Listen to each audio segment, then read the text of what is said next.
It began in silence at 02:47 a.m., deep inside the Tourette's command center. A sudden shriek of alarms tore through the dark concrete bunker. On the radar screen, a single hostile signature blinked low fast, slicing through Russian-controlled airspace. A Ukrainian drone small enough to fit in the trunk of a sedan had just appeared where it shouldn't exist. The Russian S-400 crew came alive. Orders snapped through headsets. Engage! A $1.5 million surface-to-air missile streaked upward, lighting the night in brilliant white flame. Seconds later, impact. The target disintegrated in mid-air, raining sparks over the Kuban River. Inside the bunker, men smiled. The threat was gone, or so they thought. But that success, so clean, so confident, was a trap. 3 weeks earlier, the world had watched diplomacy collapse. The Trump-brokered peace talks had failed. And in the aftermath, Vladimir Putin gave his generals a simple order: end it. His answer to peace was steel, a final decisive offensive meant to overwhelm the Ukrainian front. The heart of that campaign beat here at the Tourette's depot, a sprawling fortress of steel and fuel, holding 2,000 tons of Iskander missiles and 19,000 imported drones waiting for a single command to launch. At that exact moment, while the Russian crew celebrated their kill, a very different kind of team was already inside their borders. They called themselves Hur Ghost Team 12, a 12-man Ukrainian infiltration unit trained in hybrid warfare, part hacker, part commando, part ghost. Their mission was not to attack soldiers. It was to pull the plug on an entire war. Hidden in the swamps near Touretsk, their movements were invisible even to the best Russian optics. Their transport wasn't armored. It was genius 30-pound nanocarbon rafts, so light they could glide across water without a thermal trace. They carried Javelin missiles, bunker busters, and 6 custom-built FPV drones linked by 5-meter fiber optic tethers. These weren't ordinary drones.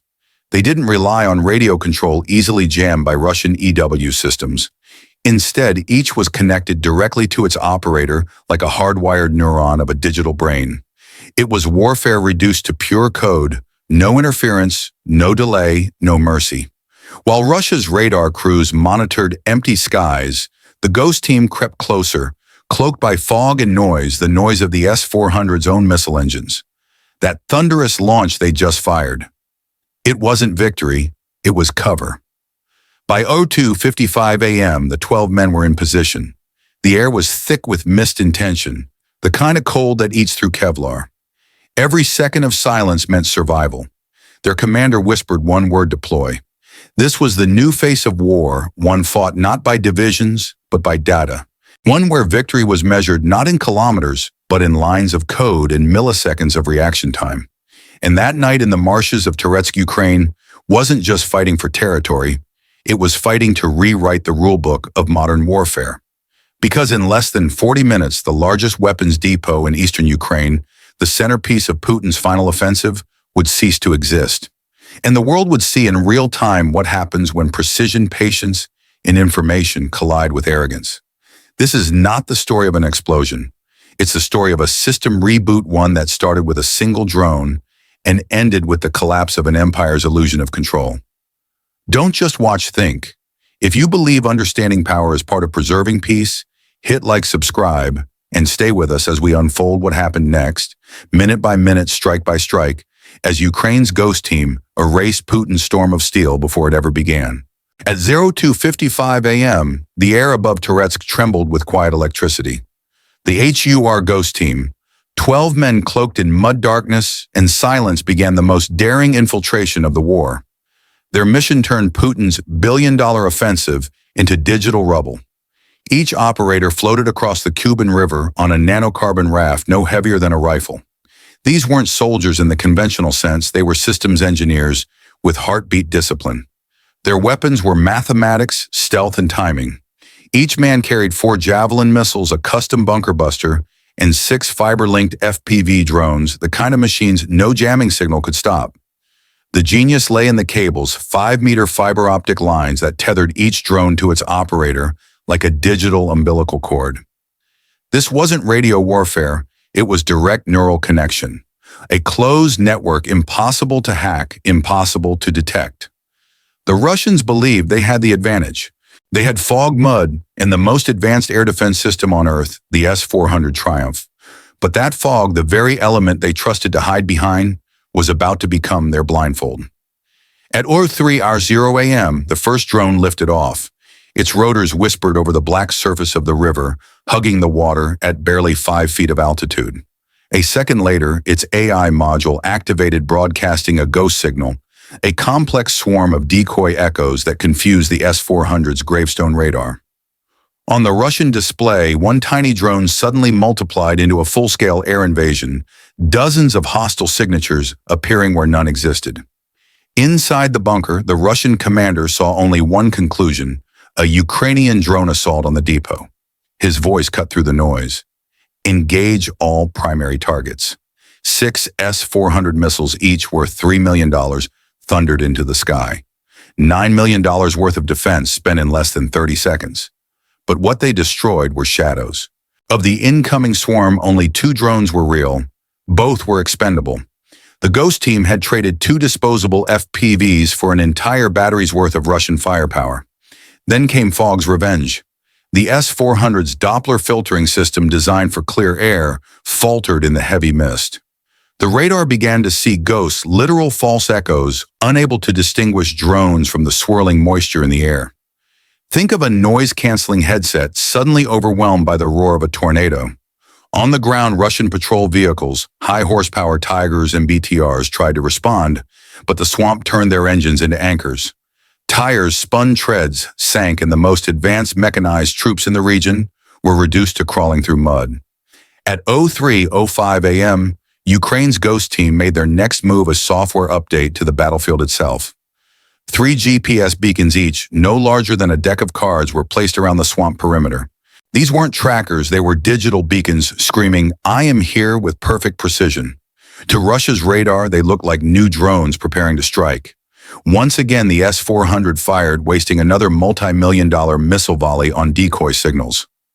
That was the opening Ghost Team 12 had been waiting for. In the chaos, the first Javelin missile was raised. The target wasn't the depot, not yet. It was the Russian command and control vehicle, the nerve center of local defense. The missile hissed upward, then dove down in a perfect top-attack arc. The explosion ripped through the command truck like a lightning strike through a mainframe. Inside, every screen went black. Every order vanished into static.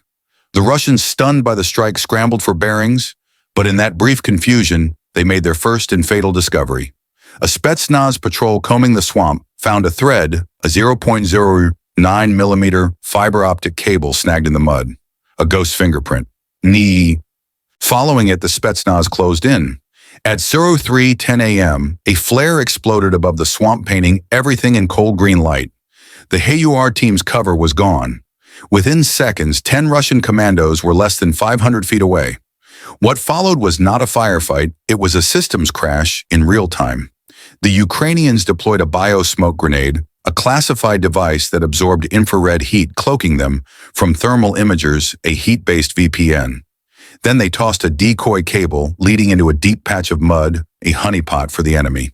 Finally, they triggered the self-destruct charge on a spare FPV drone. The explosion deafened the Spetsnaz, saturating their sensors and human instincts alike.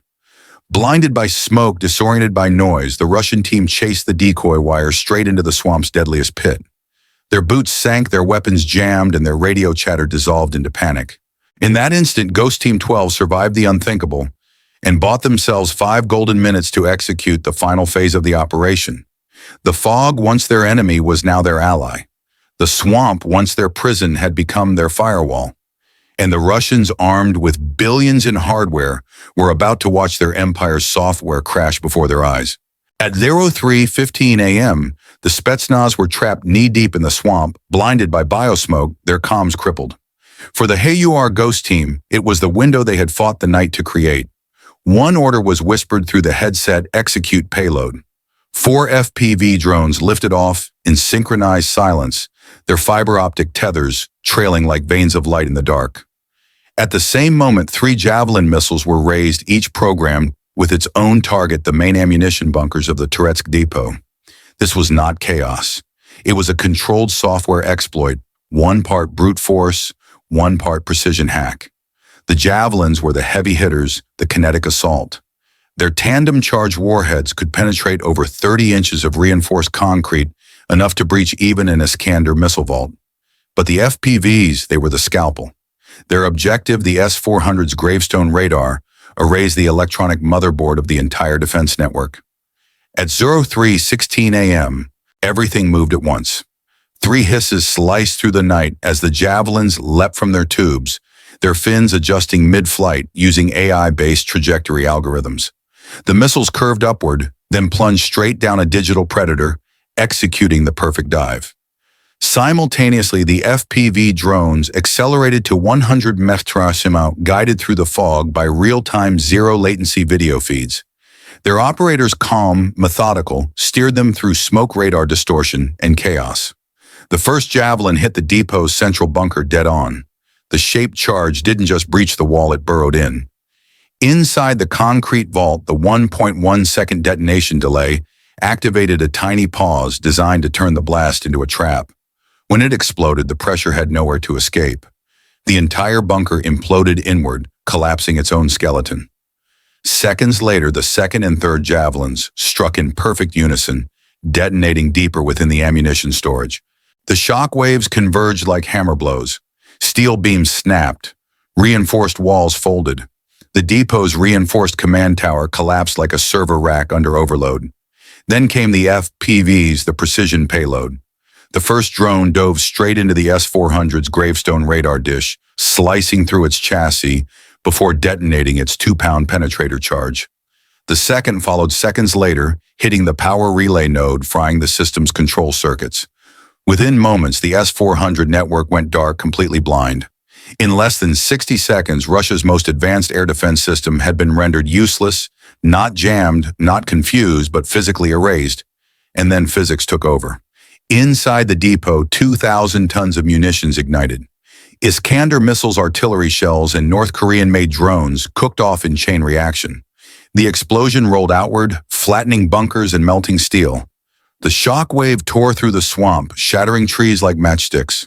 From 3 miles away, the Furia reconnaissance drone captured the detonation, a bloom of orange and white light spreading across the night sky, a mushroom of flame marking the end of Putin's storm of steel.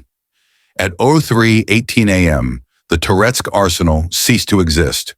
For Russia, it wasn't just an explosion, it was a system-wide crash.